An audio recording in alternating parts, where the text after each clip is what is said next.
Drugs માફિયાઓના નિશાન પર હવે છે દક્ષિણ ગુજરાત. સુરતના હજીરામાં મળી આવ્યું 8 કિલો ચરસ, જેની કિંમત થાય છે 4 કરોડથી વધુ.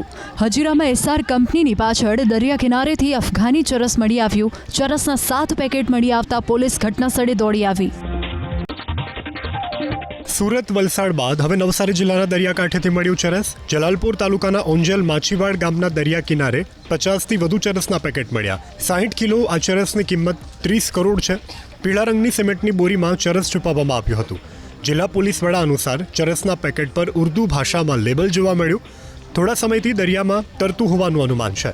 સુરત, વલસાડ અને નવસારીમાંથી જે જથ્થો મળ્યો એ એક સરખો છે. ડ્રગ્સ માફિયાઓના નિશાન પર હવે છે દક્ષિણ ગુજરાત. સુરતના હજીરામાં મળી આવ્યું 8 કિલો ચરસ, જેની કિંમત થાય છે 4 કરોડથી વધુ. હજીરામાં એસઆર કંપનીની પાછળ દરિયા કિનારેથી અફઘાની ચરસ મળી આવ્યું. ચરસના 7 પેકેટ મળી આવતા પોલીસ ઘટનાસ્થળે દોડી આવી.